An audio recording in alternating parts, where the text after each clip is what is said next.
did they give me all my jerseys? I don't even remember if A&M even gave me all my jerseys. To be honest, I really don't even remember. I got to sit and think about that. I know Marquette, they gave me all. I kept one. I gave some to my cousins. I gave one to Trusty Kicks and signed it. Yeah, I basically gave the Marquette ones and the A&M ones. I think I gave one away to a fan, and then they framed one for me that was already framed. Yeah. And then the rest of them, I don't even know what I did with all them A&M jerseys because we had about 4 or 5 different jerseys, colorways. Yeah, man, that gray one, bro, was so tough, man. That was my favorite one. That's funny. Make sure though, you like that this was my video favorite and jersey. subscribe. I was like, we barely wore them though. Yeah, because it was an alternate one, right? Right. We wore like, matter of fact, the game I think I had a double we wore at that time, and then we might have wore it like 2 more times sometime that season. We did, I believe. Man, that's crazy. But those was my favorite ones. Let me go ahead and intro this real quick, brother.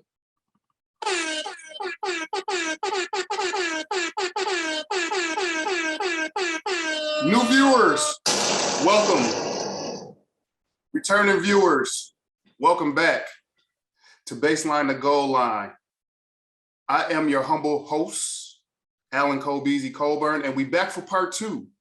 Finally back for part 2. Pro basketball player, Marquette alumni, Texas A&M alumni, Duane Swaggy Wilson is back in the building, brother. What's the word, G? Yes, sir. What's good? What's good? Yeah, man. Back for part 2, man. Back for part 2. Before we jump into anything, and my bad about that because I let some stuff keep going, but my bad. Before we jump into anything, this interview is sponsored by Hylux Vitamin Water. Hylux is a hydrated regimented vitamin water. It does have 4 different electrolytes sources, B-complex vitamins packed with vitamin C, 1.3 times more potassium than a banana. It hydrates quickly and effectively. If you're looking for a healthy choice, switch over to Hylux Vitamin Water. Right now, the websites that Hylux is on and where you can actually purchase it is going to be Walmart.com. It's also going to be on Amazon, and you can go to drinkhylux.com as it shows here. Right now, my favorite is there's 4 different flavors. We got watermelon strawberry, pomegranate raspberry, dragon fruit, and strawberry kiwi. Right now, my 2 favorite is these 2 here, dragon fruit and then strawberry kiwi.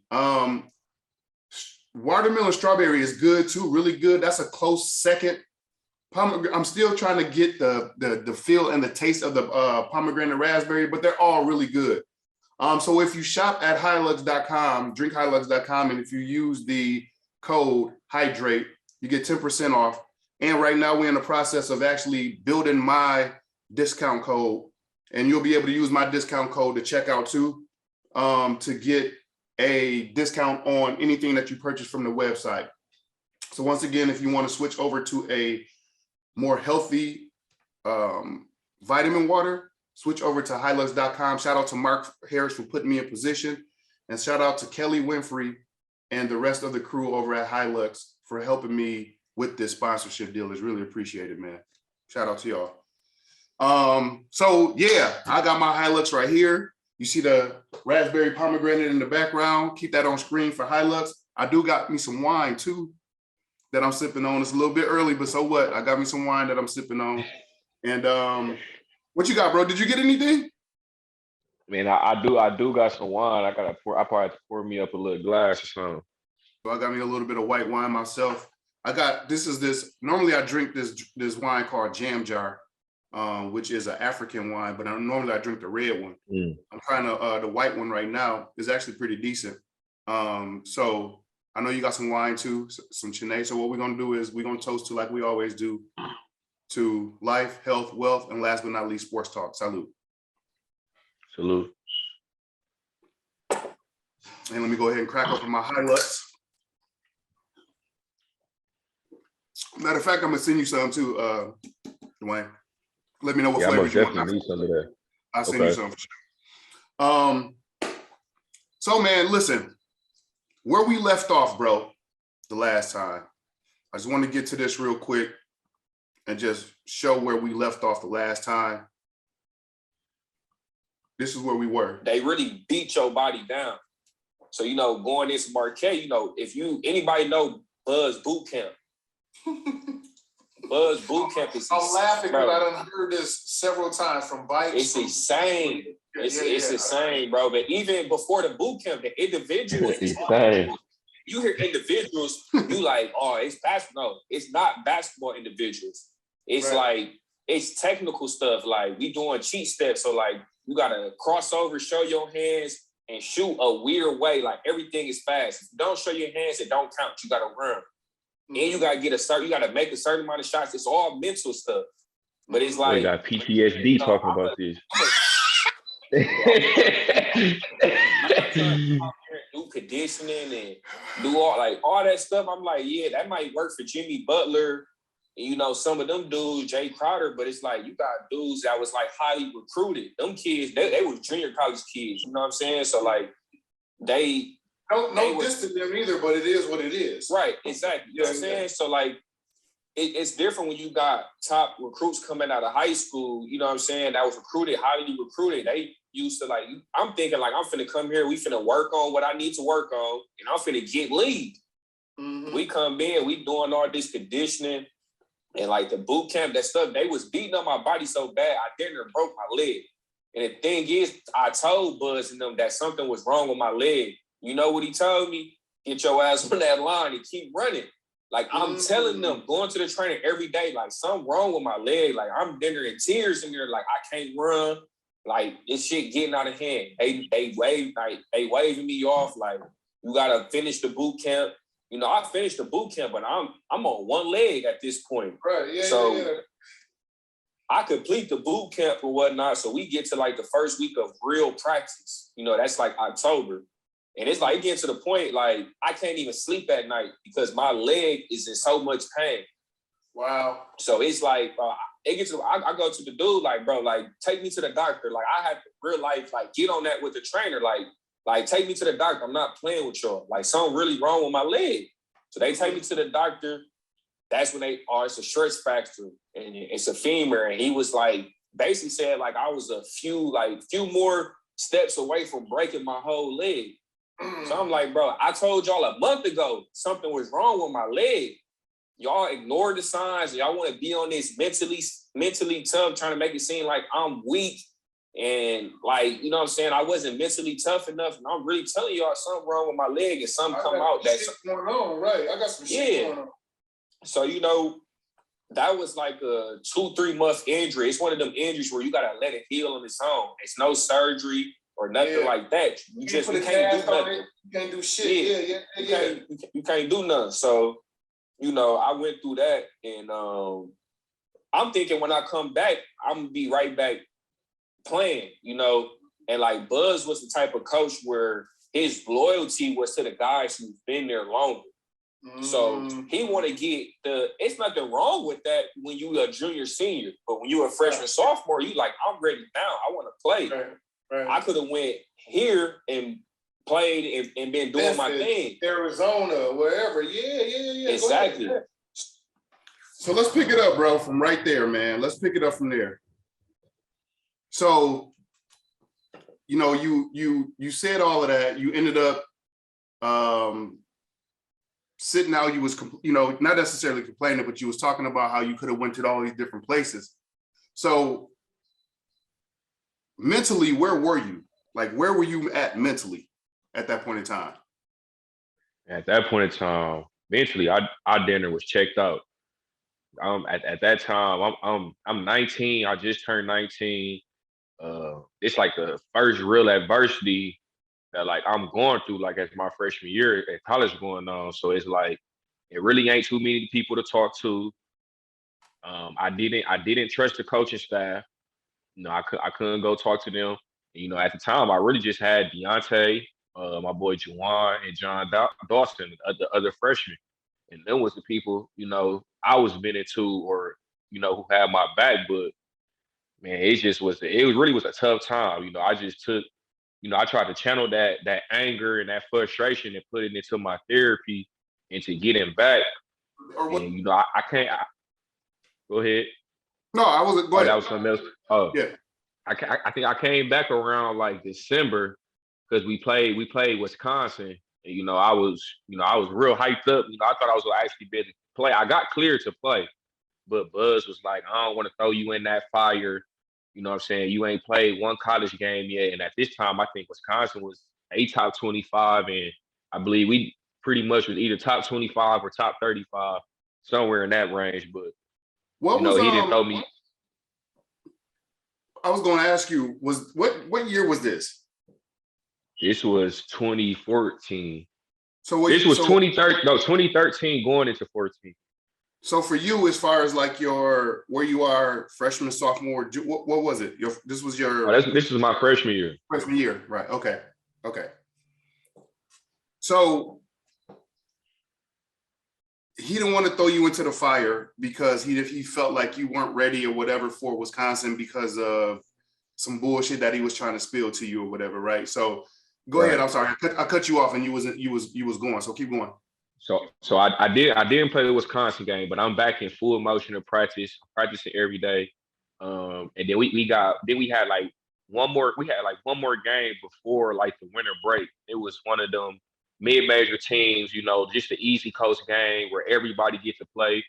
So, everybody expecting me to play. I'm expecting to play. I don't know how many minutes, but I know I'm gonna get in the game. So it never was really talked about with me playing, but I'm doing everything in practice. I wasn't on the scout team. I was on the the actual players that's supposed to play and everything like that. So we get to the game and we beat them by 30, 40. Everybody done got in, so it get like a minute, 2 minutes left. I'm like, I know he's finna throw me in, so he throws in a walk-in instead of me. You mean a walk-on? One of the walk-ons, you mean? Wow. One of the walk-ons, yeah. One of the walk-ons. So, my people sitting like, the family section right in the back. I just glanced back. They looking at me like I'm being salty, like, what the fuck going on? Right. So, that happened. So I kept my cool. So after the game, I'm just telling Pops, man, Mom's like, I gotta get up out of here. Like, I gotta transfer. I'm not feeling this. I ain't come here for this. If you wasn't gonna play me, then sit me down and say you wasn't gonna play me. You know what I'm saying? Right. So the very next morning, that night, I text Coach Isaac Chu, which was the assistant. And, I'm trying to holler at y'all in the morning. Like, I didn't say what it was. I just said I want to talk. So I go in to meet with Buzz the very next morning. And when I walk in, he just got the transfer papers already sitting on the table. So I sit down, he like, oh, what's going on, Duane? We get to talking. And I'm like, I don't understand, like, why, like, you know what I'm saying? Like, why didn't I play? And like, as far as I can remember, he never really answered my question. He just jumped on, oh, you can leave. Like, here are the papers. We don't have to talk. And at the time, I'm young. So, he probably thinking like, I'm just going to be young and naive and just sign the papers off. And I'm like, nah, I'm going to go back to my dorm. I'm going to call my family and then we can talk. You know what I'm saying? So I didn't want to call Pops. So nah, I know, yeah, I already know how that was gonna turn out. I ain't even telling what was going on yet. I called my mama, and then I called my auntie. My auntie, she part of Marquette alum. She know how to talk to those type of people like with Buzz. And I feel like he was trying to talk to me on a level that he knew I wasn't mature for that yet. So right. We meet later on. I come in there again with my mom and my auntie. It's no transfer papers. There's no transfer talk. None of that. It's basically like, yeah, all this good talk about what he thinks of me and going forward of what he's trying to do for me. And it's a bunch of bullshit, bro. Like, I don't even remember what he said. I wouldn't even listen. Right. I knew it was bullshit. And I'm like, I told him at the meeting, like, that wasn't his energy 3 hours ago. 3 hours ago, it was fuck me and get off. So it was the same day that y'all went back. Same day. Okay. Same day. So after that, I went to go sit down with my mama, my auntie, and my pops, and we get to just weighing my options. And I'm like, I don't want to be at Marquette. Like, I'm telling him. What did Pop say, bro? What did Ike say, bro? And he actually was calm because he know like it ain't really too much he can, really can do. But at the same time, he kind of like he cool on Buzz because he like, why would you make us these promises? And I done sent so many players to Marquette and helped you recruit players, and you know what I'm saying? It's how you go act like, right. We feel honestly he felt betrayed. So I'm telling Pops like, man, call Stoudemire at Arizona, call Pashner at Memphis, see what their scholarship situation was. So we called about eight schools. We called plenty schools. Nobody had scholarships at the time. So Pop's like, D, you know what I'm saying? You gonna have to thug it out. You know what I'm saying? They saying Buzz go leave at the end of the season. Anything can happen that can turn around and change the situation. So right before we go to Vegas to plan the tournament for Christmas break, Buzz like have a sit down meeting with me. We kind of made amends or whatnot, but it kind of was fake. I ain't go. At the end of the day, he's still the boss in control. So you can't be disrespectful. You can't be walking around pouting. So, I'm still going to work every day, come to practice, rehab, whatever the case may be, what I got to do, I'm doing it. So he like, I think it's best that you red shirt. Then he tried to compare the situation to Junior Cadogan. Junior Cadogan had an injury his freshman year. And he ended up coming back in like Big East play. And like he didn't have the freshman year that he could have had. So they was like, we don't want you to waste your year. So then that kind of like gave me a feeling like, okay, he might actually care because like he don't want me to waste my year. So I end up red shirting. So it's like basically like every day I'm in there lifting, I'm practicing, but I'm also doing 2 extra workouts like outside of that because it seemed like, I don't know if it was the assistant coach, but it seemed like they was really trying to prepare me for next year to be the point guard. Got it. So, I'm doing all these extra workouts. I'm lifting every single day. And, that I did that every single day up until the end of the season, and it was good just to watch the game and just learn from a different point of view. And it's like, I'm actually working on my game now. It's like it ain't no more boot camp. It's no more individuals. And practice is straight competition, 1-on-1, 2-on-2. We hooping. And then outside of that, they working on what I want to work on. We working on my ball handling. We're just working on my game. So when the off season come, one of the assistant coaches come up to me was like, basically like next year, like this, we need this to be your show. Like we need you to be the point guard. You know what I'm saying? Like Buzz go give you the keys, all the stuff that we, he initially said, but it's not coming out his mouth. You know what I'm saying? And this from the assistant. So I'm like, all right, I'm ready. You know what I'm saying? Like I'm ready to step up to the plate. Like I'm geek for the next year. So as soon as the season ends, when we ain't make the NIT, it's rumors that Buzz leaving, and everybody went home. So I went. The rumors were, where was he supposed to be going? It never was specifically said like where. It just was like Buzz. You know what I'm saying? He listened to the talks. So they sent like a group message out and was like, we got a team meeting in 30 minutes. Well, actually everybody was still there. I just left campus and went back to the city to hang with my cousin. I'm like, damn, like, can you drop me back off at campus? Like, we got a meeting. And we get in the car, and I get the ESPN alert. Buzz Williams signs multi-millionaire, blah, blah, blah, to Virginia Tech. I'm like, bro, this what we coming back for? I'm like, bro, you didn't take me back home. He like, man, no, man, go in there, take care of your business, see what's going on. So, I go in the meeting. I already know what the meeting about, but everybody in there don't know what's going on. You know what I'm saying? So he come in there, and the way the tables and we got the little spin around chairs. I spin my chair around, but I ain't want to look at dude. Like I was like, bro, this some bullshit, dog. Like, so he told everybody like what was the situation. And basically, everybody did the same thing. Everybody turned their chair on him. They didn't even look at him like they was cool on Buzz. You know what I'm saying? Like the seniors was cool, because they done. They're done, exactly. Exactly. The key, everybody is coming back felt the way because it's like, you ain't even tell us. This how you go about it. We feel like you the way you went about it was foul. So that's my last time ever talking to him, seeing him ever in my life again. I ain't. Bro, so just and here's the irony with the whole situation. The dude right now is at Texas A&M. That's crazy, bro. We'll get to, of course, we'll get to your Texas A&M thing here in a second, but just thinking about it now, just the irony of all the bullshit that you went through with him and him being, in all intents and purposes, the way that you're describing it, and I don't want to put words in your mouth, but just like the way that he exited, the stuff that he was saying to you was all smoke and mirrors. It wasn't the truth. Just a foul situation, how he ended up leaving and shit. You know what I'm saying? And then for him to end up now at the school that you ended up transferring to is crazy. It's nuts, bro. That's crazy because that's always been his dream school. Like he used to always talk to us about like how he got into coaching and like what his dream school was. It was either Texas A&M or Texas. So like, back my mom knew like if one of them ever come calling, he dipping wherever he at. Yeah, he out of there. So how did you find out about Wojo coming in, and how did you receive it? How were you receptive to the Wojo thing coming in? Well, really, it was just Twitter at the time.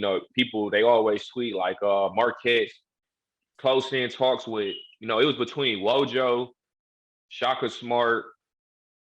So even then, real quick, Duane. So even then, Shaka Smart, before he went to, he was close. Was this before he went to Wichita? Before he went to Texas? Before he went to Texas. Okay. Before he went to Texas, because it was Shaka, and then there was Jeff Capel. Jeff Capel, and I'm not sure who the other ones was. It was, I don't even know who it was, but them was like, who they was looking at real heavy, and I was pushing for Jeff Capel and Shaka because Jeff Capel had recruited me when he was at Oklahoma, and I seen how he let his guards play. And then, of course, you seen how Shaka had VCU cracking. So, and it was VCU. I'm sorry, I said Wichita. My bad. It was VCU. VCU, right? Yeah, he was at VCU. So, with Wojo, it was, I just knew of Wojo to slap on the floor. The defense, but I never knew of him actually being the head coach. But then, Antonio Curl at NY Sports, he was a mentor for me coming up. So he knew Wojo, he knew a lot. So he was like, I remember he had called me when they said Wojo got the job. And he was like, this should be a good situation for you. Like, he's a guard coach. He done Coach Kyrie, Chris Duhon, Jay Williams, the list goes on with all the Duke guards. Sean Dockery, everybody over there. Yeah, for sure. Yeah. And then he was a part of the USA staff with CP3, right? Kobe Bryant, all of them. So it's like, his credentials. That's right, because Coach K was the coach and he was under Coach K's staff at Duke. That makes sense. Okay, got it. Exactly. So his credentials speak for itself. You know what I'm saying? So it kind of was I don't say no-brainer because, I really wasn't going to leave because at the same time, I was going to have to sit out another year if I leave Marquette. So It's kind of like, man, I just pray that they get a good coach. So when Wojo came in, he was real cool, down to earth. Off the court, I love Wojo off the court because he got so many stories. You know what I'm saying? He listened to the same music we listen to. You know what I'm saying? Like, he actually played, so he know what's it like. He know what's it like being a player. So right away, me and him clicked. He picked up his coaching staff was great. He had Travis Diener, Brett Nelson that played at Florida, Chris Carrawell that played at Duke with him, Justin Gainey that played at North Carolina State. So like even our coaching staff hooped. So, it's a great coaching staff, and it got off to a great start. So my redshirt freshman year, I was all Big East freshman team. I pretty much led the Big East in scoring for freshmen and in points. So, my freshman year was a great freshman year. I had a few 30-point game, 26-point game. Okay. We didn't win as much. We was real limited on our players. We had this thing where we called it 8 deep because we only had 8 players. So like that kind of was like our team mantra, like, what I'm saying, it's 8 deep. That's all we got is 8 of us. So we got to go to war every game. So you said your freshman season, right? Yeah, let's get to it. Let's talk about it. Let's get to it. Oh yeah, let's get to it. Let's get to it. I'm not gonna I'm not gonna play the music because I want or to turn the sound up, but I just want to talk about it, as we watching it and Oh stuff. yeah, Okay. for sure. Yeah. So this is the season that you talked about. Look at you. That you said that this was the Big East all rookie year. Yeah, that was my best season. Yeah. Okay. Okay. So as you came in this year, oh my God.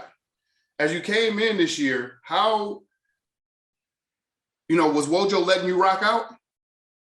And he was letting me rock out really like from the go. It took like 2 games. It took like 2 games for him to see like, okay, like Was that I one? really could. Yeah, that's one. Yep. Okay. Okay. Because at first, D Burden had a good freshman year. So Mm-hmm. they really kind of focused on D Burden like being like that guy. But his mom died. May her rest in peace. His mom Yeah. passed away that same year. So Oh, he wow. kind of was going. He was going through a lot. Like his focus wasn't on basketball.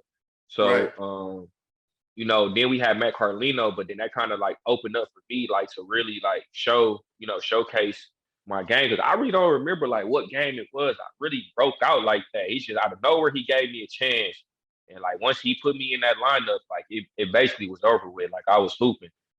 So, hey, so after so your freshman season, you went through all that adversity with the injuries and also then with, the whole Buzz situation.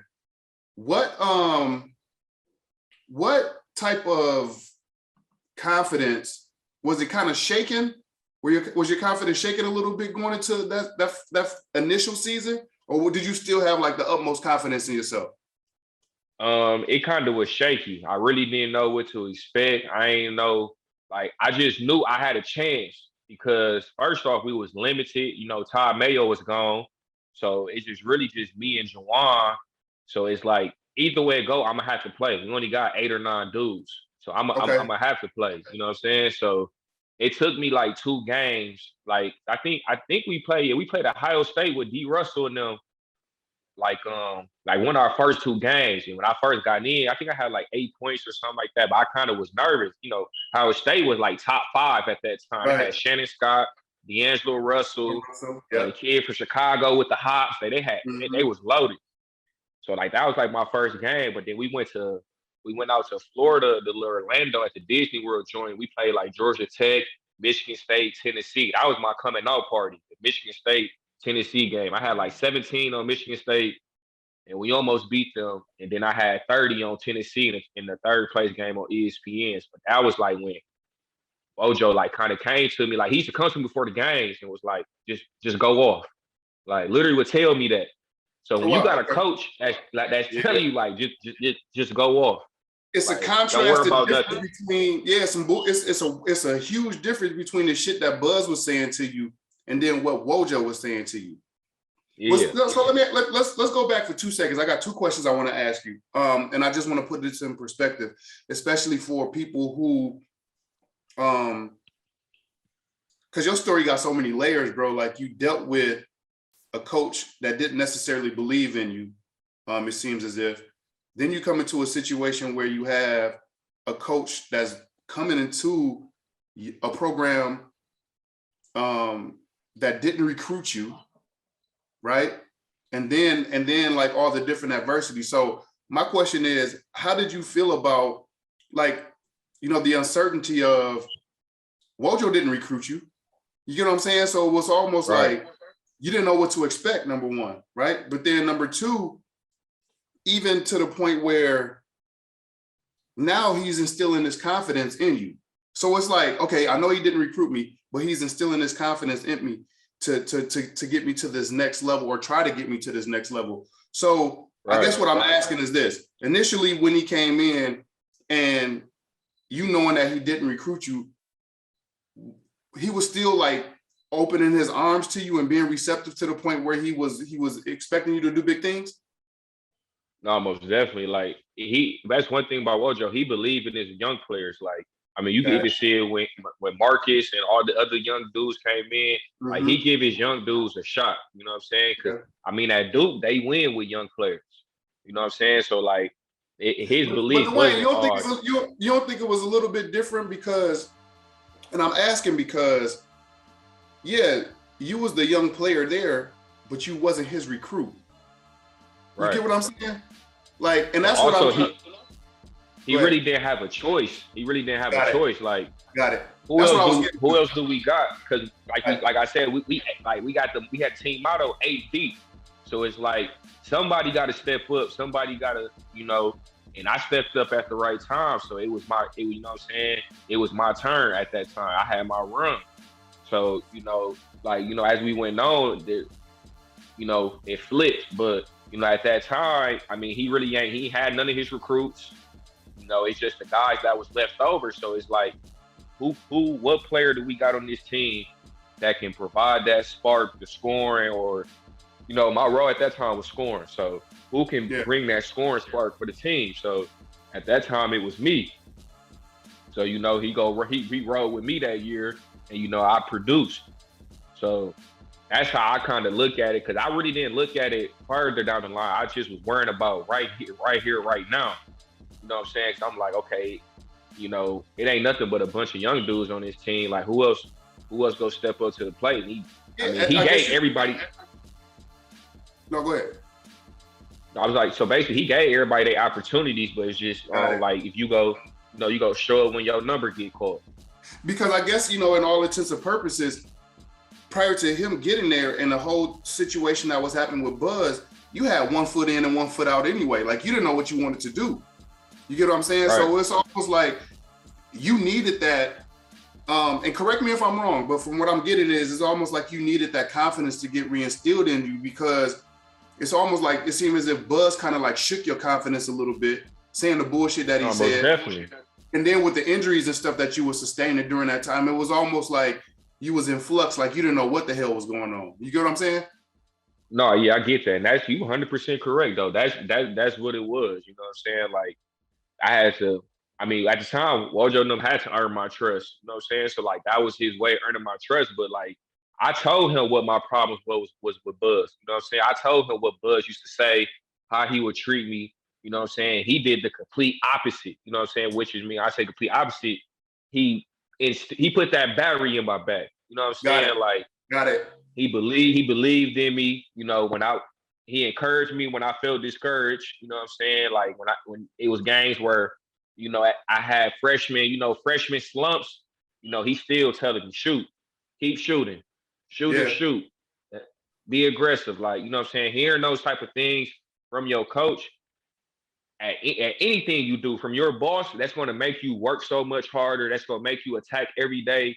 You know, that's going to give you that, you know, that battery in your back. Like, okay, he believed in me. So now it's really just up to me. And it's like, at that point, when the coach telling you, give you the green light, like, I mean, what player, I ain't gonna say what player, but like, what person, you know, who's a real hooper, not go produce when a coach, you know, giving you that green light. Giving you that confidence and everything like that, for sure. Yeah, definitely. So you mentioned something earlier, and you said that, you know, he gave you the confidence and he believed in you during that point in time you was in the moment. But then you mentioned something about later on down the line. Right. We'll touch on that. So my sophomore year, you know, you ever heard the sophomore slump? I surely do. Yep. My sophomore year wasn't a slump. It was just basically the same. My stats and everything was identical. But, you know, one thing I talked to him about going into my sophomore year, I wanted the role change. I wanted to play point guard. I didn't want to be a two guard and just push me off the ball and just go score. Like, real quick, that's what you originally got recruited as, was a point guard, right? Exactly. Right. And that's what you've been playing for the majority of your career, is a point guard. I just wanted to put that in perspective. So go ahead. So I told him that's what I wanted. So, you know, we agreed on that, you know, because from the first day he stepped on campus, I told him that. But he's like, well, we got Derek Wilson. You know, he's a great point guard. You can learn from him. So I'm like, okay, that's cool. Derek is senior. You know, you know what I'm saying? I play the wing, you know what I'm saying? But then it was this year, like, we don't have a point guard at all. And the point guards that we had was freshmen. So I'm like, you know what I'm saying? I'm technically really a junior, but I'm a redshirt sophomore.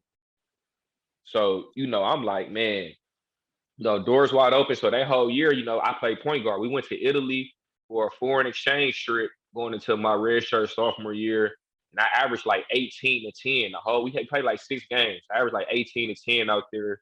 You know, we was grooving out there. So to start my redshirt sophomore year, I think we played. Did we play? I think we played Belmont first game. I'm gonna pull that back up in a second. I just want you to finish this point. We played Belmont first game. I don't even really remember my stats. I believe we won that game. Or I don't know if we might have won that game. Whatever the case may be, I had a solid showing. You know what I'm saying? And, you know, at this time, we had Henry Ellison, top 10 recruit. He brought in a lot of, you know, hype. And we had me, Juwan, Luke Fisher, Sandy Cohen. You know, and that was the lineup. It was me, Juwan, Sandy Cohen, Henry Ellison, Luke Fisher.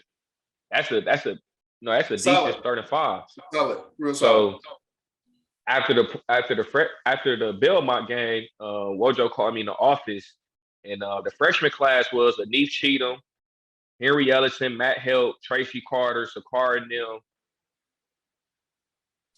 And I think it was like 2 walk-ons that was in that class too. So, you know, that was a freshman class. So he sat down with me and he was like, yeah, we really don't have experience off the bench. So we go bring Sandy off the bench and we go bring Hanif in, but Hanif's gonna play the point and we go move you back to the 2. But you and Hanif basically gonna interchange, but it wasn't no interchange. The ball was in his hand, making all the decisions. So we play Iowa. Yeah, we played Iowa the first game. No, second game. Second game was Iowa. You know, Iowa was a good team that year. And they beat us by like 40. But it was like he ain't even had me playing a point. And they had a guard who was picking up full court pressing. It's like, and this is what I've been working on all summer. So let me bring the ball up and initiate the offense. You just put a freshman in the fire against, you know what I'm saying, one of the top teams in the country. Like he's not ready for this. Threw him in the trenches. Yeah, you throw him in the trenches and like Hanif, my boy, you know what I'm saying? But he was never a point guard. He was 6'5", but he really was a slasher, you know, go get a bucket. He had a big year that year, but it was not point guard. He played the point, but it wasn't point guard. Like he's just was he more like a combo guard? Maybe more of a combo. Gotcha. So you know, he wanted to do with that lineup. So, you know, after you lose a game like that, coaches be mad, practice the very next day. Mind you, we going to Brooklyn to play against Ben Simmons and them in the Barclays tournament. So we having this crazy. Yep, LSU. So we having this crazy practice where he's trying to run us to death and all this. And on one of the plays, I drove and I stepped on somebody's foot. And like it was a pretty bad sprain where to the point I couldn't even practice. So they took me to the emergency room because we had a flight later on. So nobody had a good practice. The practice was all over the place. Coaches just being petty, yelling. You know how those type of practices go. So we get to New York. I'm in a boot, but I'm like, I'm playing. I'm for sure playing. So we go through the scout. This man didn't even name me. Like he ain't even. I'm like, you taking me out the lineup? So I talked to the trainer like, was it said that I'm not playing? He like, no. So I'm like, bro, I don't want to be like. It always in college when stuff happens, you don't want to come off as selfish. So I just like, okay, I'm coming off the bench, cool. But he brought me and Juwan off the bench. So I'm like, why are you bringing both of us off the bench, bro? Like me and him both didn't understand it, but my family said on ESPN, they said it was for disciplinary reasons. I never got in trouble. I don't know what it was for. It never was cleared up. I just know because my mama asked me after the game, like, what did you do? And I was like, I ain't do nothing. Like, we just had practice. It was a bad practice for everybody. I got hurt. Mm-hmm. You know what I'm saying? I ain't even finished the practice. So I ended up having a good game against LSU off the bench. I had like 17. We beat them. We played Arizona State in the championship game. We beat them. I had like 17, 18. I was all tournament team, all that good stuff. So basically, the rest of the season, he just brought me off the bench. Never changed the lineup. You know, that kind of bothered me a lot. We're still talking about your sophomore season. You're playing sophomore season. Got you. Yep. So, you know, that whole year is like I'm basically coming off as 6 men. I basically have the same role I had the last year. It's just like, you know, if you hot one game, go off, and then it's like, you know, basically every game I come out the bench, but in my mind it's like I want to play point guard. My goal is to play in the NBA. You know, I can't. The chances of me playing at the NBA at the 2, that's not happening. You know what I'm saying? Combo, I can be a NBA dude, Lou Williams, them type of guys. Like, you know, I'm more in that type of build, but it's like, bro, I got to show people I can play point. I'm just not out here. So that whole year, I basically had the same stats. You know, I was like 11.6. Yeah, let me pull it up real quick, because this was your freshman season here, 11.9. You averaged 11.6. You shot the same from 3. You shot better from the field. You played the same exact minutes. It's crazy. Right. It's crazy. You had the same exact stats. Everything was really the same, and it was so hard. Like, and then also we kind of had to change of an offense. You know, with Henry and Big Luke, them 2 7-footers. So everything was throw the ball in the post, throw the ball in the post. You know what I'm saying? So it wasn't, you know, I can shoot, but my game, I'm getting to the cup. I need to get down here. You're not really getting to the cup when you got 2 7-footers in the paint posting up. So, you know, it was a bit of a change of the offense, you know, and like, I mean, with that team, we didn't even live up to our expectations. Like, with that team, you're supposed to go to the tournament easily. And, you know, I'm not going to sit here and just man, we did not make the tournament. Oh, wow. That whole year, we switching lineups. We didn't know what lineup was starting 5 we wanted to do. Man, it just was it was a lot, man. And then, you know, going into that junior year, that's when Marcus Howard came. Yeah. Sam Hauser. So, you know, we had a real loaded team. And then we had Caden Reinhardt, who was a 5th year. So we had like 9 guards. Guard play was heavy. So it was a war at practice every single day. You know, we had a good team. So like they basically told you in the season, like, you know, lineups are going to change. You know, it ain't nothing really guaranteed. It's all on who playing good that day. And like I just want to ask this real quick. I want to just ask this real quick, because now, and I'm definitely going to let you pick up. Remember, we were just talking about practices being a war. So that's where we're going to pick up when I ask you this question. Okay. But the reason why I want to ask this now is because there was a dip in everything your junior season. Minutes, points, everything was a dip.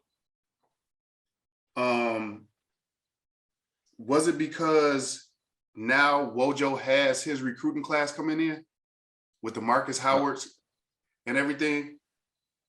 Most definitely. Okay. Most definitely.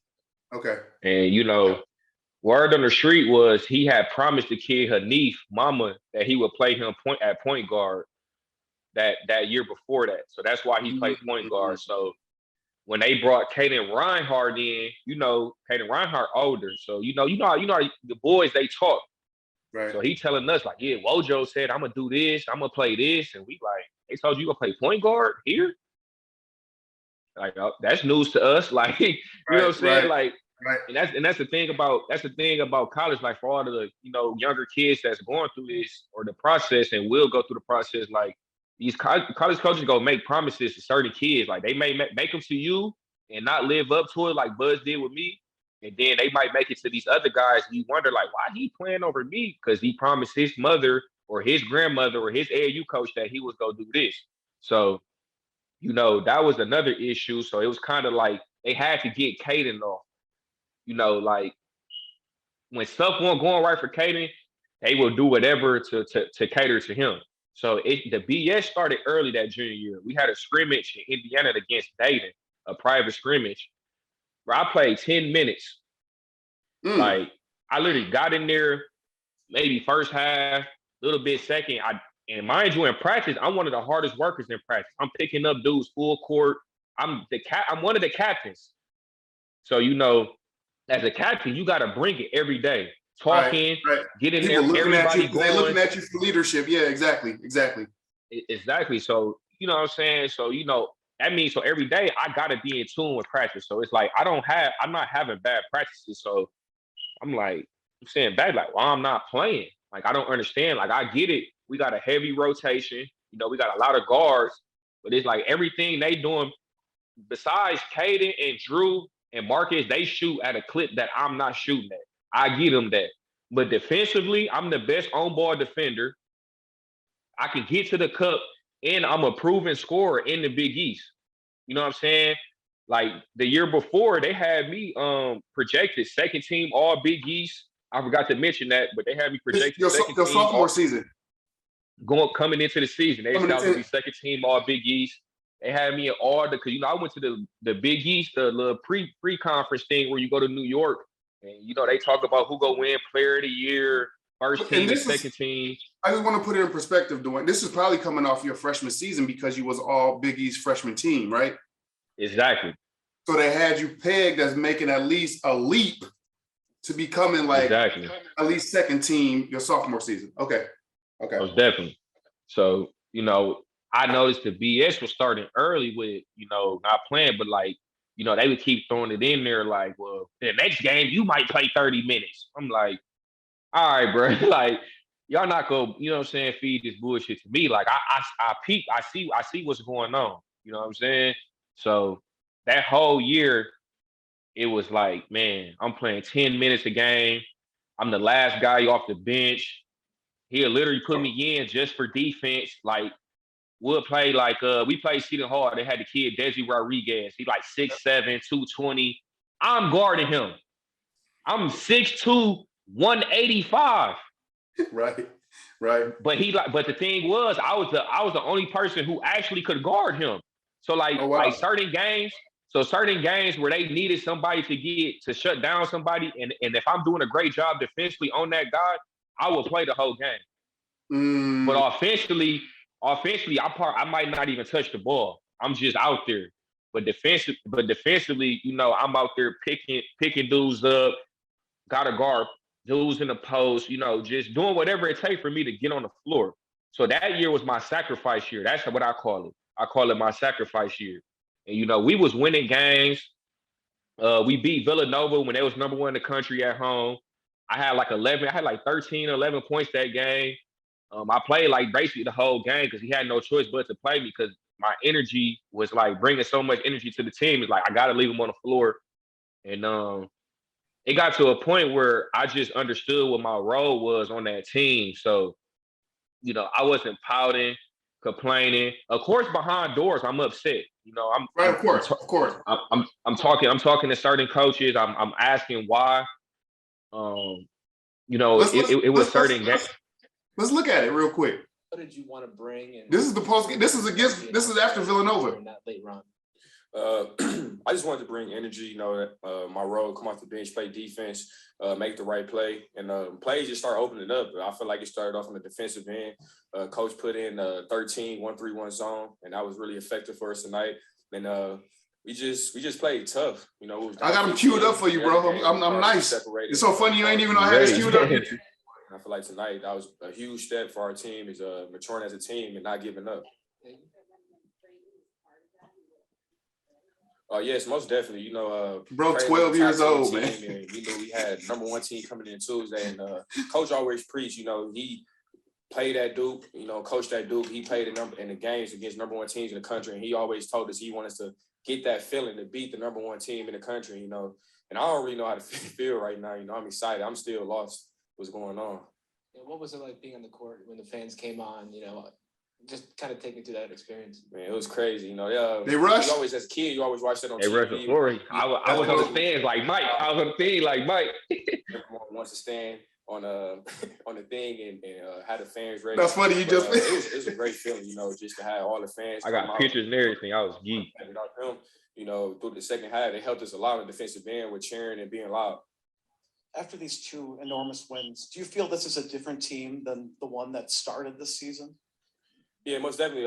Coach always preached to us at the beginning that we're a great team. We got a lot of offensive weapons. We're one of the best offensive teams. We just had to play defense. When we play defense, do you get coached? It's hard to guard our offense. We got so many weapons in college about public speaking. Defense is the biggest key for our team, and I feel like you do get coached. Okay. Yeah, most definitely. Like, especially I don't know other schools, but at Marquette, we most definitely had like the guy Scott Cockendale, who was like our interview media guy. Like they would work with us on public speaking, had us do like little interviews, like fake private interviews, just to work on us talking and not saying and standing and like exactly. the mannerisms.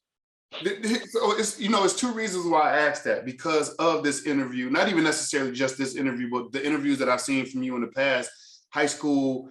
But what the funny thing is even going back to high school, how well you spoke in public, even from high school. But the reason why I asked that in this particular situation is because it seems so professional, number one, but even, us coming back to do this part two, yeah, we spoke for 2.5 hours the last time that we did it. But just your enthusiasm and the way that you conduct yourself doing interviews is crazy. It's good, bro. It's really good. Yeah, for sure. I appreciate that. I appreciate that, because sometimes I have to fight, and it's like a tug and pull for me to get information out of people. Not swag, bro. Swag, you do just want to go. Yeah, like I appreciate it, man. I appreciate it. No, I like it. So, we kind of got not necessarily off track because we was talking about the Villanova situation. So pick it up from there. So after this game, go ahead. Right. So around this time, where it's like, I think we played Georgetown, and we end up getting down by like 20. But it's like, I'm in the game. I'm picking dudes up full court, picking dudes, diving on loose balls, diving in the stands. And it was like, we ended up making a push to almost win the game, but we ended up losing. But after the game, he basically, like, it's in a news article, he said, I have no choice but to start him. Like he the captain of the team. I don't have to worry about him not playing hard, playing defense. He listens to everything I tell him to do. And, he's always being a great teammate, cheering dudes on when he's not playing. So, like, from that point on, he basically I was back, like, either starting or I was a sixth man. Mm-hmm. But it was basically, my role was the lockdown defender, energy guy. Like, I kind of was like the Draymond. I was basically the heart and soul of that team. So your role changed. That affected you how? So let's say physically, like my game, it affected me because I go say I didn't care about scoring. I really didn't have the confidence. I didn't have the same, if you watch the games and you was from Milwaukee and seen me playing high school at you was like, he not the bucket that, like he once was. But defensively, he's locking up. They never seen that side of nobody knew I could play defense like that. So, and you hearing this stuff, right? Like you still human. So you hearing people back at the crib talking about, and you at the crib hooping, right? Exactly. Right? So you hearing people talk about this shit, saying Duane ain't this, Duane ain't that, Duane. So is that fucking with you mentally? No, it wasn't fucking with me because I was so tuned in because we winning. And it's like, at the end of the day, I just want to be on the floor. You know what I'm saying? Okay. Like, I could care less what I did. Like, I know if I get in the game, I'm going to have at least one highlight play. I'm going to be out there talking crazy to whoever we playing against. I'm bringing that toughness and that grit. Like, I'm talking crazy. I'm pumping the fans up. Like, the fans love me because they know I'm diving on loose balls. I'm taking charges. I'm picking up full court. Like, at the end of the day, I'm on the court. I'm not riding the bench. So I was happy. Right. You know what I'm saying? So, and then again, we win it. We went to the NCAA tournament with that team. You know what I'm saying? Even though we lost in the first round, but it was like still, we ain't been to the NCAA tournament all my years at Marquette. So, like, just to do that and to know, like, South Carolina, and they went to the Final Four. Yep. So, just to be a part of that, and at the same time, in the back of my mind, I knew I was transferring, and I knew, like, I knew I was going to go somewhere where they was going to let me play point. They was going to let me get back to myself. So at the end of the day, I still had that energy. I still was happy, even though some days was harder than others. If you don't play, of course you're going to be mad. But it got to after a while where I just was like, I got to face it. I know this game I might not play. I may play. Fuck it. Like, what I'm saying? This life. Right. So we're gonna segue and we're gonna get to tennis to Texas A&M here in a second. But I got a couple questions that since our last interview, bro, I had some people reach out to me and was telling me some information about Duane Wilson back in the day during recruiting processes and stuff like that. So one question I need to ask you, and I need you to either confirm it or debunk this question. Were you receiving sneakers and stuff from like Tennessee and everything from back in the day? Yeah. Like, were you the only kid? I heard that this dude was the only dude that was wearing orange and white sneakers during certain stuff because he was getting stuff sent from these schools. Yeah, I had the white Howards, the white and orange ones from Tennessee, but it was like with Tennessee, it was like it was a family type of thing because Allen Hansen is basically like a big brother to me, So it was like he played for Bruce Pearl. Bruce Pearl was connected to Milwaukee. Mm-hmm. And he was connected to my pops and playground. So like we would go to Tennessee and catch the games. And they would give us tickets we went to the Ohio State game when they had Greg Golden. Matter of fact, it was Tennessee. Mike Conley was there too, right? Yeah, Ohio State was number 1 in the country. I was at that game. They gave me shoes, gear, all that. They was like one of the first schools to offer me in like, I think I was in 7th grade, 6th, 7th. I was in one of them 2 grades. I had like that offer from Tennessee. Was it any other schools that gave you and offered you stuff the same way that Tennessee did? No, not until I got to high school with Marquette. Yeah, Marquette was the only one that I really had gear from like that, honestly. But then I committed so early. Right. We talked about that earlier. And I think I asked you this before too. Who was the toughest player that you had to guard? Either Akil Carr or Andrew Harrison. Yeah. Them was the toughest two. Akil Carr was just too fast. Handles crazy. He a blur. Right. Andrew Harrison, he was just 6'5" point guard. And he had this little in and out cross, like he'd set you up, yank, and gone. Then he'd put that shoulder into you. It was tough. And he had a twin, so like you dealing with both of them. So yeah. And did you see that real quick before? And we'll transition back. But did you see that they picking up season 6 for Snowfall? Yeah, I seen that. So I thought that this was going to be the last season. My cousin was telling me. So first of all, I haven't watched anything yet. So don't tell me because I want to binge watch back to back to back. Right. So I'm gonna start watching them this weekend. But they picking up an extra season. He thought that this was going to be the last season. A lot of people figured that this was going to be the last season. That's what I thought so too. I think that's what they had said originally. They ended up talking to they finally got in contact with Freeway Ricky Ross, who is based off of. So that went into the reason as to why they picking up another season.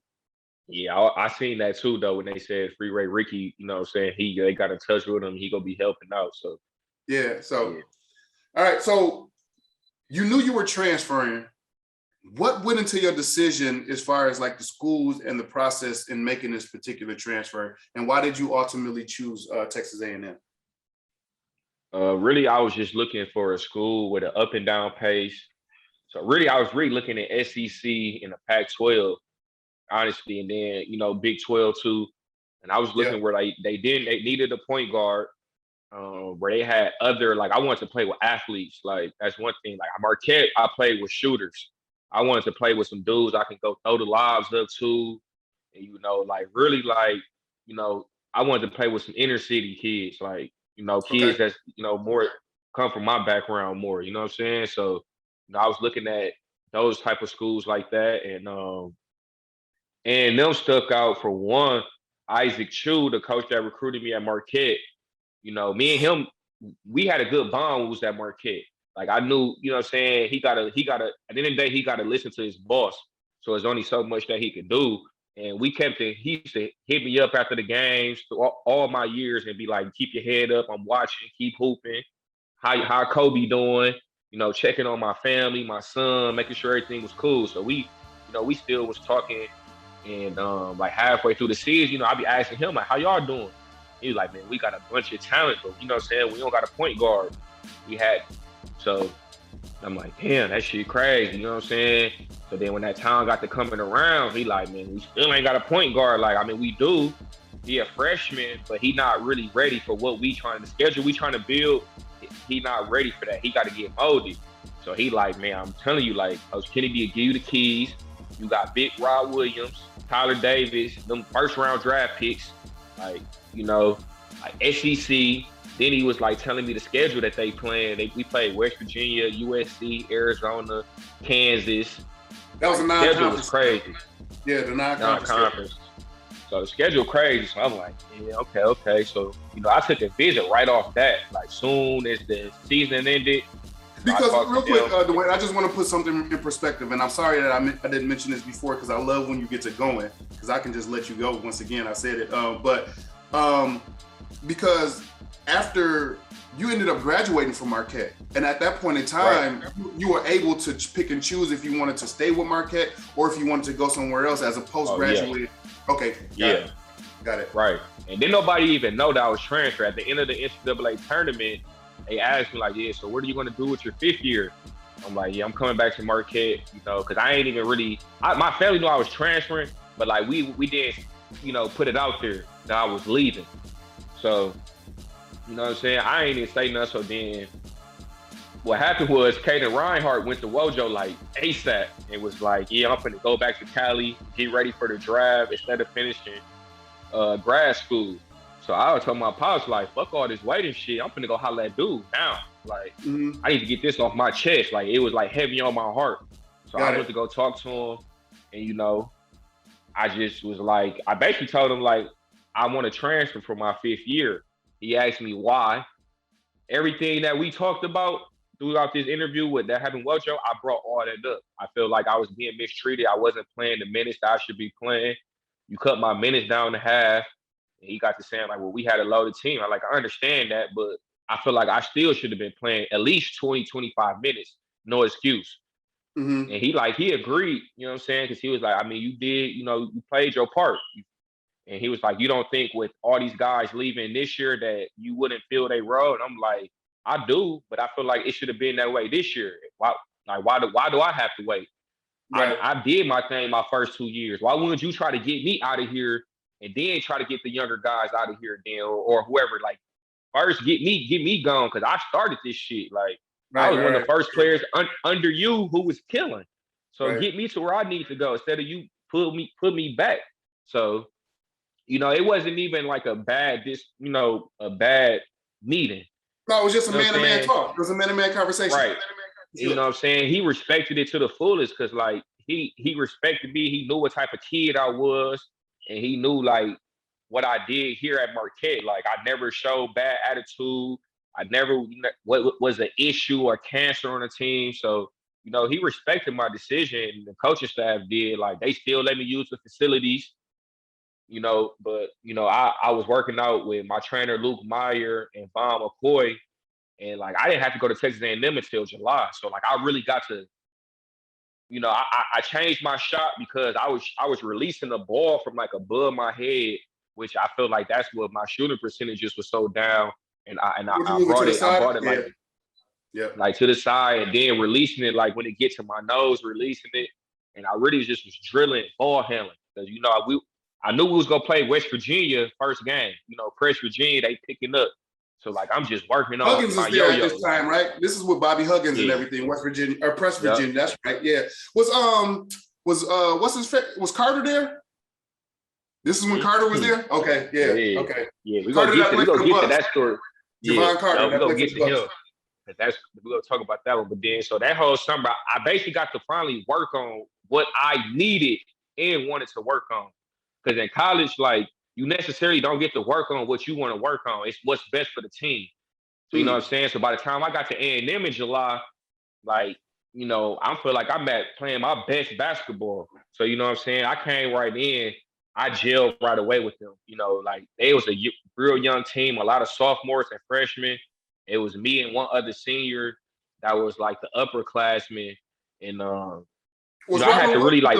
What year was Robert Williams when you got there? He was a sophomore. Okay. He was a sophomore. So, you know, I earned their respect. We had a real good team. And, like, you know, they just seemed like I wanted that shit just as bad as they wanted to end more because, like, their problem with their team was they didn't have somebody who was a leader and who would get on their ass like off the court.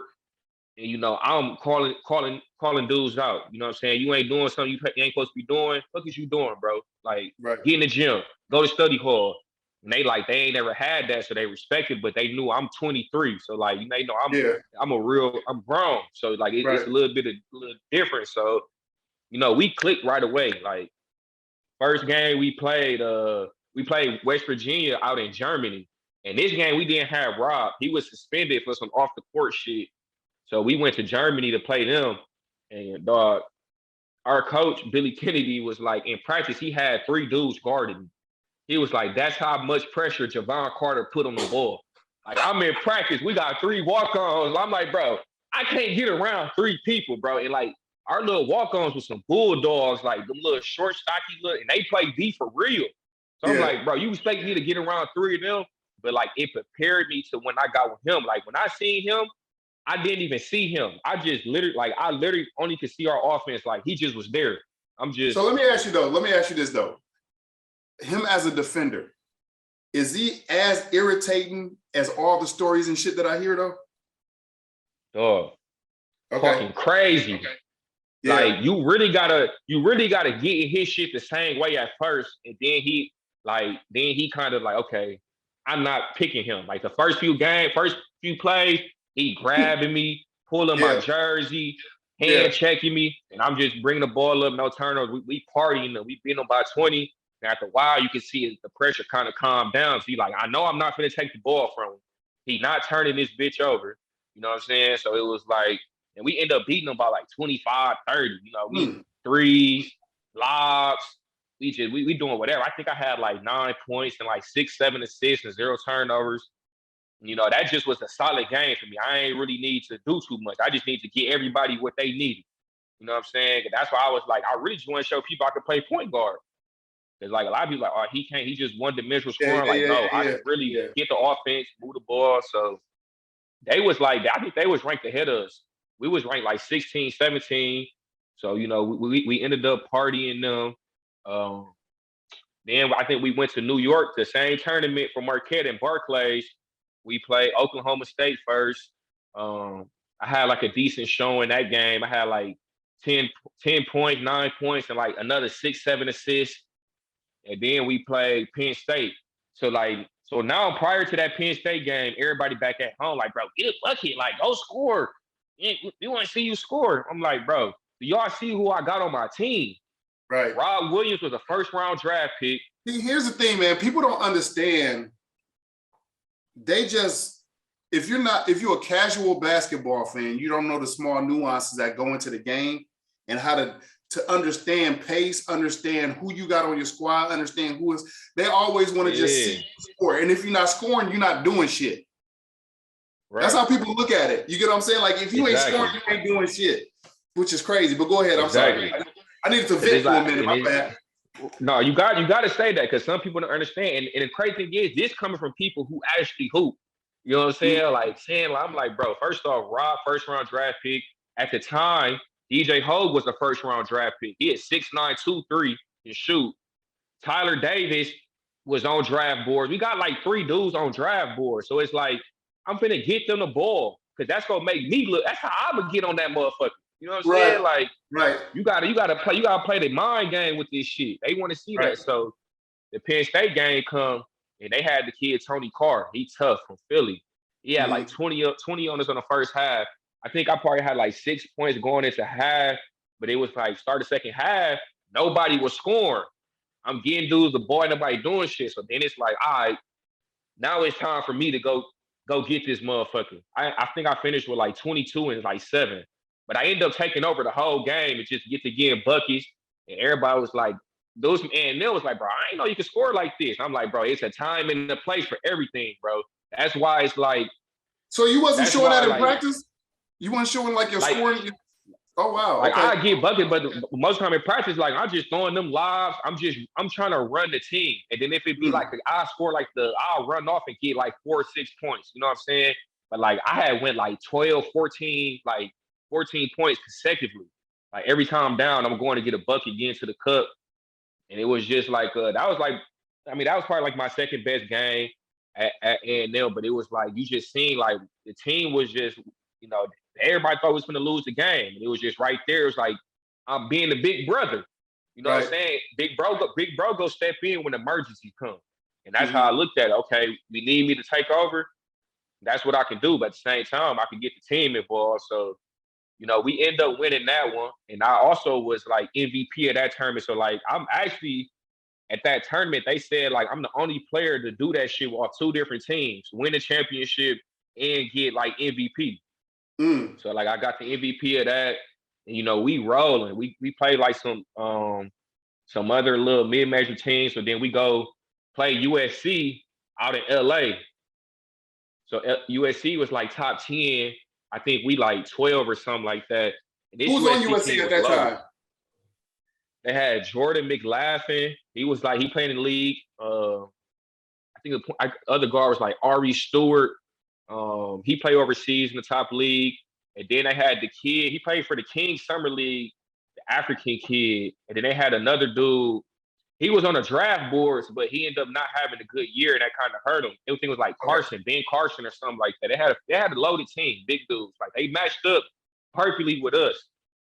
And like I've been the next few games I've been killing. So that game I came off right off back, scoring, throwing lobs. Like I think I had like 15 and like 6. And DeAndre Jordan at this game, because he played for the Clippers. He went to A&M.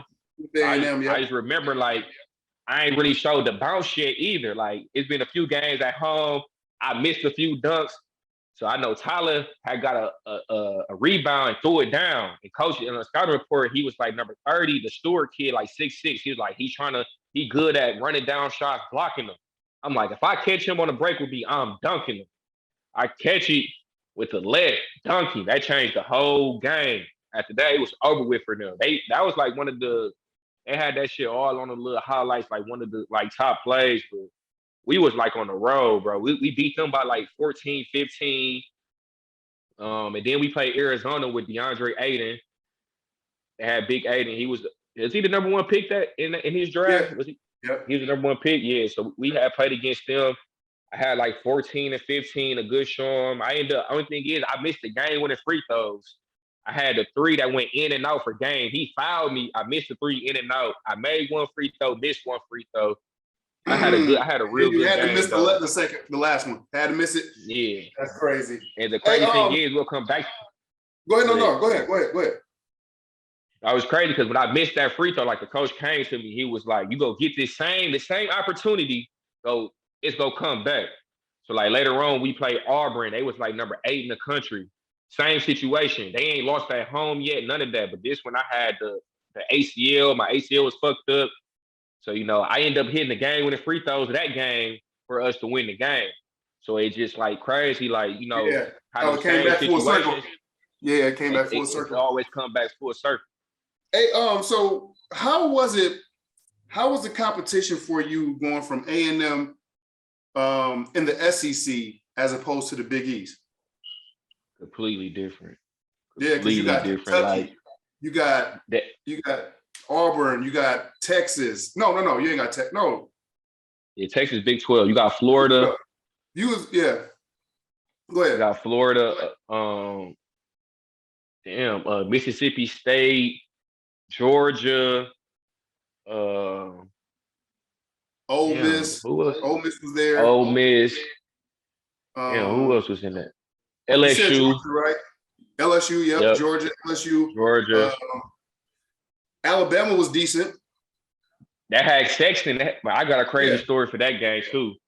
They had College Sexton. That was the game I tore my ACL against Sexton though. So we played them like the first game of the new year. And prior to that, we all went home for Christmas break. I ended up catching a stomach flu like 2-3 days before the game. I ain't practiced nothing. But I'm like, bro, we playing College Sexton. These the games. That's why I came here, to play against these other guards to prove myself. I know it's gonna be plenty NBA scouts. So I'm like, I'm playing. I ain't practiced. And I still was kind of sick. So like, I don't know, like with you being sick, that kind of making your body be kind of more weaker than what it was. But I was actually having a decent game against them. And then again, we had Rob didn't play. Our other guard, Admon, like we we went through so much with A&M with injuries and off the court problems where dudes was missing games. And at this time, we 5th in the country. So you know, we was going into SEC play as one of the best teams. So I just remember the petty dude went up for a 3, and I went and I stripped the ball from him, and I just heard a pop in my knee. And I'm thinking it's just one of them where you just, you know, you be sitting for a while, you just pop your knee out and it just pop. Oh yeah. I get the steal, and I threw it to the big and got it back, and I tried to go, and like this motherfucker just not going.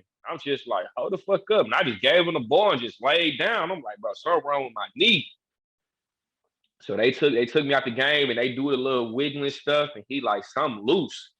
And I'm just like, oh hell no. Like, please don't tell me I done tore my ACL. He was like, it ain't giving. Like something wrong. So, you know, we went to go do the MRI and whatnot. And then they was like, it was partially torn, like temporary. It was like a real small tear. But they was like, they could give me the PRP shot, which they take the blood and plasma out and they spin it around and they stick it back in. They give you new blood cells and new blood flow. Like Kobe used to do that all the time. Yeah. So like that kind of extended my play, but like I had to wear the big knee brace. Mm-hmm. So they took all my, you know, my game. I'm cutting, I'm athletic. I can't do none of that. So now I really have to go back to just like if you could look at the stats where up until that injury, like everything dropped. Like I couldn't really shoot no more because my lift wasn't the same on my shot.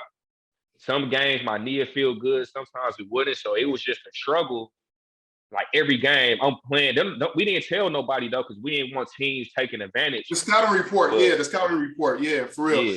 Let's do this real quick, Duane. Let's look at some of your highlights from Texas A&M, and we can still talk through like the injury and stuff like that because I know you mentioned it before.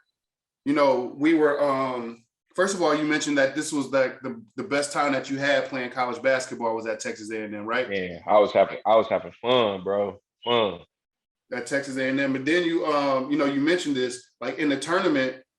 Did you also like during this time when y'all made it to the tournament, you couldn't play, right? Yeah, I couldn't play. I done had the surgery and everything already. Yeah, so yeah, the surgery ended up happening because of the. But you were saying that they on the bench they was able to hear your voice and you were still able to instill like some shit into them, right? Yeah, because when I had the surgery, I was so upset. Like even afterwards, like I ain't even want to be around basketball. Like, cause I'm like, man, I know we got a good team, and they went like on a 5-6 game losing streak. And the coach called me and was like we need you around the team. Like you like that leader. They listen to you. Like we don't got nobody that's keeping everything tight. So like, man, I ain't gonna put it all on me, but it's like when I came back around, it was like the dudes was back happy. They smiling, cracking jokes in practice. Like they just geeked to see me. You know what I'm saying? No, sometimes it's just your presence. It's just the presence, bro. That's all it is. Right. Because at the end, because I was the heart and soul of this team. You know what I'm saying? Like, so when I came back, we just made a crazy run. Like TJ Starks is a freshman. He got the killing. Everybody really got the killing. Everybody was getting healthy. Nobody was getting in trouble no more. We had a full team. And that's when we made the run to the Sweet 16. We ended up beating North Carolina. And then we played Jordan Poole and Michigan, the Sweet 16 in LA. We ended up losing to them. But if I don't get hurt, we for sure going to the Final Four with that team. Like that's crazy, bro. No, nobody was messing with us. Like we was loaded. Like if I don't get hurt, me getting hurt changed the whole dynamic of this team. Mm-hmm. Ooh, laid him down. That's crazy. That's Mitchell from Baylor. Yeah. Oh, that's Mitchell right there at Auburn. I never knew that.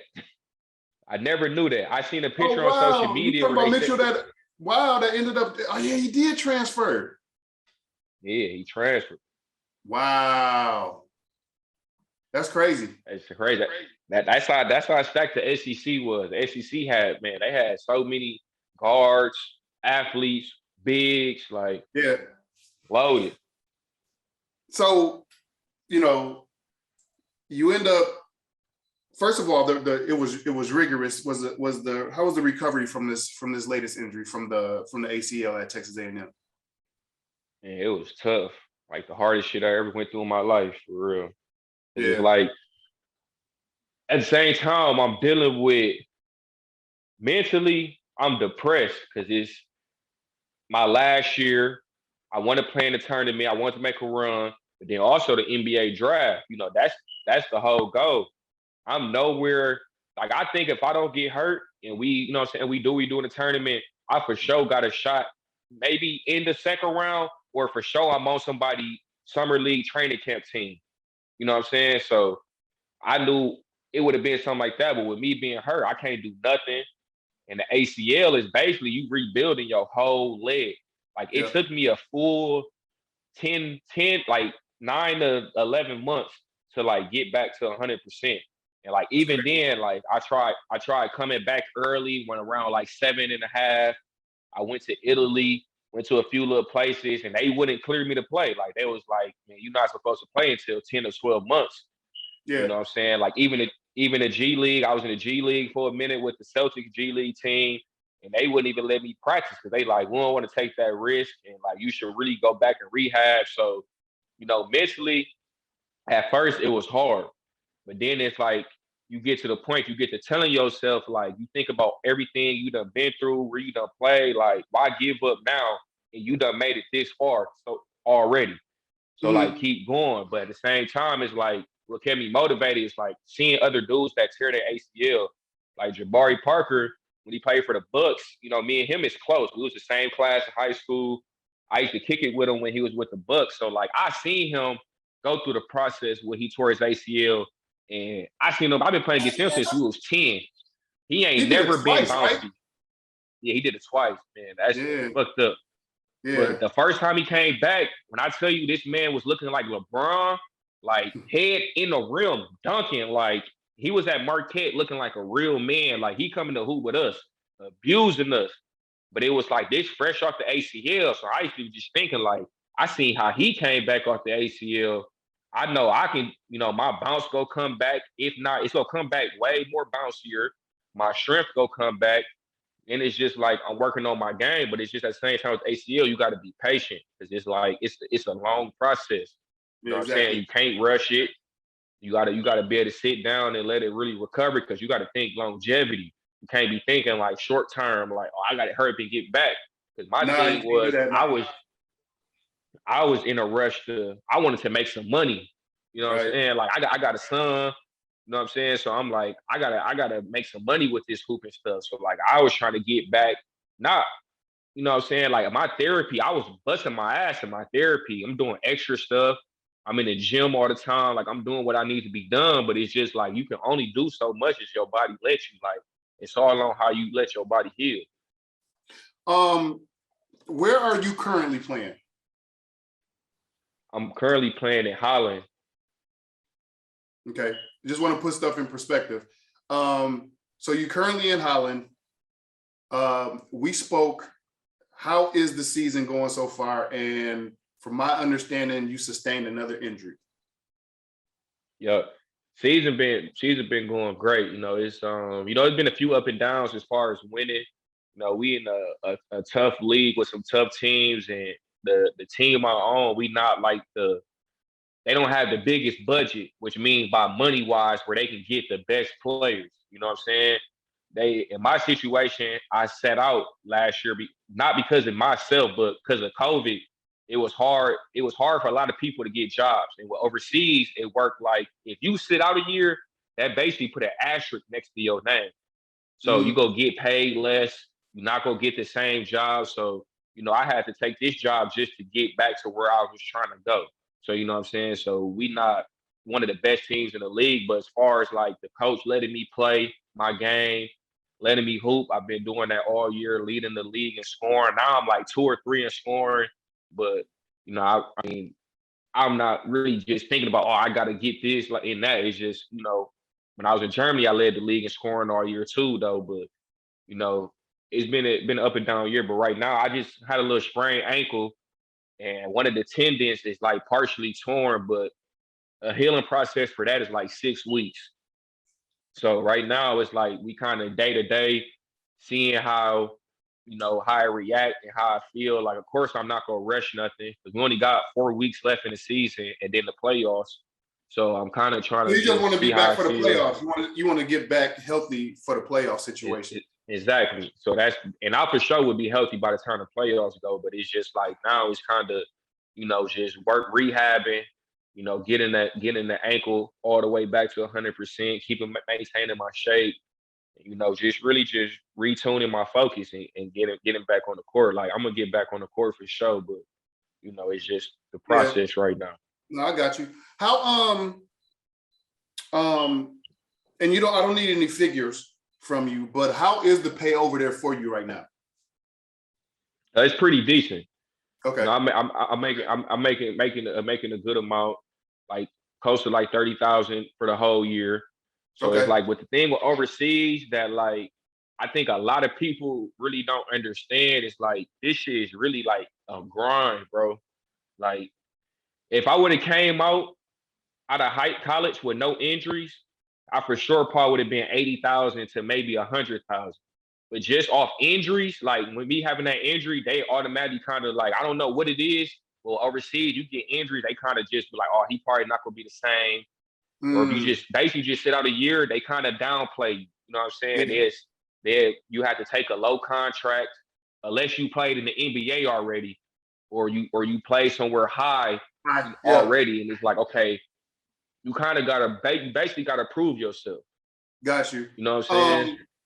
What about, is your name now buzzing to the point where if you're hearing it from your agent that you are now being looked at as for higher tiers? No, most definitely. Like, I mean, like every year, like, I mean, I only played 2 years really. Every year is like new agents hitting me up. So like I had signed with an agent, out here just to get this job, and he kind of wasn't a high up agent. But since I've been playing so well, these bigger agents overseas, like I just signed with an agency based out of Italy. All they players is playing in big leagues. In my league is a pretty big league. It's mixed with the Belgium and the Netherlands. So like all the top Belgium teams and then the top Netherlands teams that got a lot of money, like he already got players on them teams. Got you. I done, and we done played them teams, and I done had great games, like 25-point games. So they know who I am. Okay. So like this year was really just to get my foot back in the door. Now we leveling up. Yeah. So next year, so like he basically like the game plan for what he been telling me all year just was like keep scoring, keep doing what you doing, and like everything go take care of itself for next year. Like, a few teams done reached out, like asking for film, asking like top teams in Italy, top teams in Belgium, top teams in Hungary. And then, I set my budget for next year. I told him like, this is what I want. Like, I'm not selling it for nothing less. That's dope. That's dope. Yeah, you know what you deserve. You know exactly what you deserve. You know what I'm saying? And then like, you know what I'm saying? I always try to be realistic. So I asked him, like, what do you think the range and the level of play I should be at? And he's like, I think you should be playing in the top leagues. Like you have the talent and what you're doing right now, you deserve to be in the top league. So no, you definitely do. So it ain't the goal. That's what's gonna happen next year. Like for sure getting it. You know what I'm saying? We're gonna speak it to existence for sure. Yeah, because you definitely you definitely do it, man. For sure getting that. So like this, I'm really ready for the summer. Like this summer gonna be huge. Like I'm in that gym crazy this summer, locked in. Got you. Hey man, listen, bro. People been asking for it. Now it's here. They got this part 2. I've been getting hit up crazy. People asking me, bro, when the part 2 coming? When all of this coming? Hey, real quick before we didn't do this the last time. And I'm glad I gathered myself because I was a little bit twisted the last time we did this. So I'm glad I'm gathering myself. Shout out your 101 brand. Oh yeah, my clothing line 101. Matter of fact, let me tell y'all the exact Instagram for it. The Instagram is the number 101, both of them, and then it's an underscore with the word one. 101. I always wore number 1. I felt like, I took the little Jay-Z line off one of his songs. he was saying that there can only be one you. Nobody's built like you. You design yourself. So, that was kind of like the motive behind one of one, you know what I'm saying? Like, just be yourself no matter what you're doing in life, you know what I'm saying? It's only one you. So, I got some jogging suits that's about to release, hopefully in a few weeks. It's been some issues with the production, with the, you dealing with these vendors. And, it's been the inflation with everything right here that's been going on in the world. So, I'm waiting on these jogging suits right here at the top left that's been released. I got them in gray, and I got what's the other color? I think the other color is like an olive green that's gonna be Okay. releasing. So That I look like some got good I got material. I those. need parts of these, dude. I need parts. I need this one for sure. Almost definitely. I'm gonna let you know when they in. So Okay. I try to drop as often as possible. I took a little time off because I was overseas just to lock in. Because if I'm doing a clothing line, I'm trying to put my all into it. Like I ain't trying to put no bullshit out and just to be, oh, I need to make some money real quick. Like No, I'm trying to and the put out the best material of of the it, best. it looks like it's good, but you know what it looks like, man. It honestly looks like the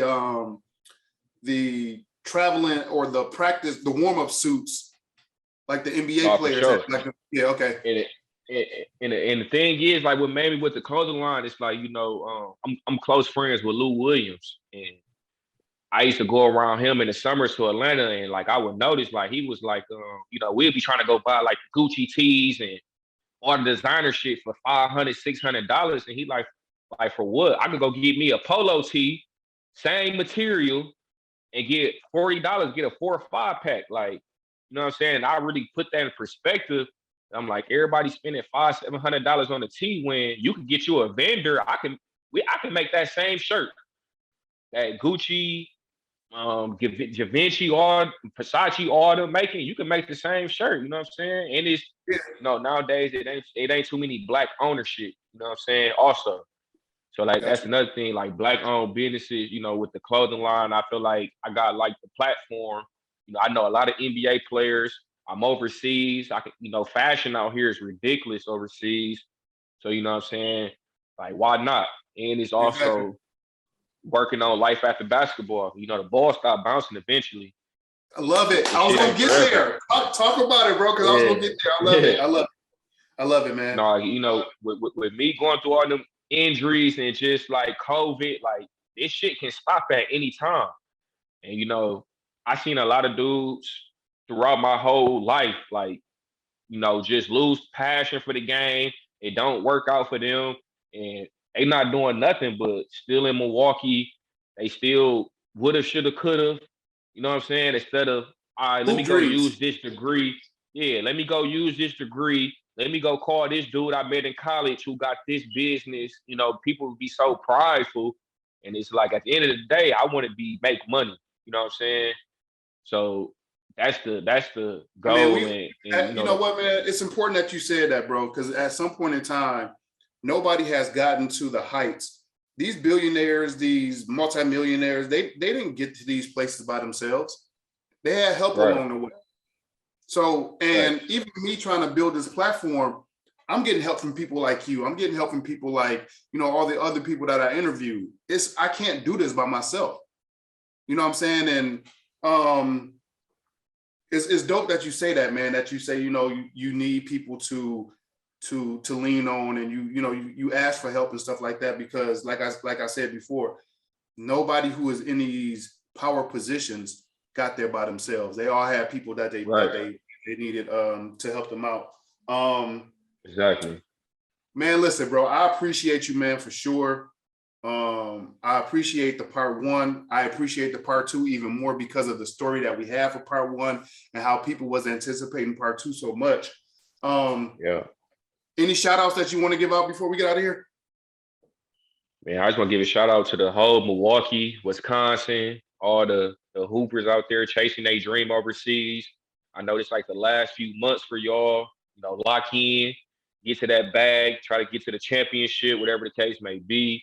Stay focused, and then just also for the youth that's out there playing AAU right now, man. Don't be concerned with them rankings. the shoe circuit, all that, man. Just work on your game, stay grounded, stay focused, stay in that lab, be working. And also just a little thing I'm trying to, me and my boy Carrington love that purpose. We trying to work on this little mentorship. We trying to get it to where like we not trying to just do athletes. We want all kids that's, you know, coming from, you know, messed up backgrounds, kids that's coming from good backgrounds, just like to work on kids' mental. Like, you know, you need somebody to talk to, taking them on field trips just to see it's more to life outside Milwaukee, you know, Black owners or whatever the case may be. It's something that we got in the works, but just stay tuned. If anybody got any ideas or people that I need to talk to, reach out to me. You know, I'm always willing to learn, listen, and, you know, just, you know, I'm really trying to give back to Milwaukee or just Wisconsin, just, you know, anybody that's, you know, need mentorship for kids, because it's, you know, the kids is the future. And like, you know what I'm saying, we got to start making sure we molded them the right way, whether they playing sports or if they don't, because I done seen too many issues with like kids that I done play AAU with. Soon as basketball stop playing, they in the streets, you know what I'm saying? Some dudes I grew up with dead or they in jail. Like, you know what I'm saying? We trying to make a difference. So if anybody, you know what I'm saying, know like the want to help out or know how I can get it started, you know, feel free to reach out to me, reach out to you to get in contact with me. Let me know, because I'm trying to get this rolling like this summer with, you know, different stuff for the kids in the different communities back home. That's dope, bro. That's real dope. And I'll build with you too, because I probably got some connections for you. So yeah, I definitely build with you with that. That's dope. That's honorable, man. I appreciate you doing that for sure. Yeah, for sure. And I appreciate y'all watching as always, man. I am trying to build this community, and I am trying to make this community on YouTube one of the best interview platform communities for athletes, man. So please help me continue to build this community. I don't really necessarily ask for too much, but please like this video, subscribe to the channel. It will help grow the community to get these athletes who are coming on to tell their stories out to a broader spectrum.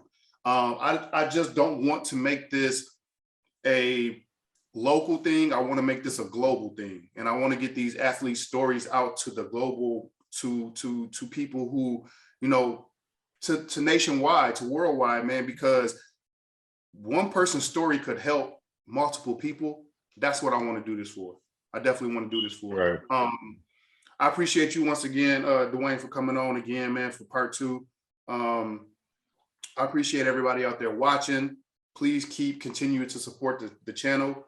As I've been saying in the previous videos, make sure you keep your mental and your physical well-being first, because that is the foundation to who you are as a human being. And if you don't have your mental and your physical well-being, you're gonna be shit out of luck, man. So make sure that you keep that first. And once again, continue to tune in, man, and just support me through this journey. I want to build this community with y'all. So,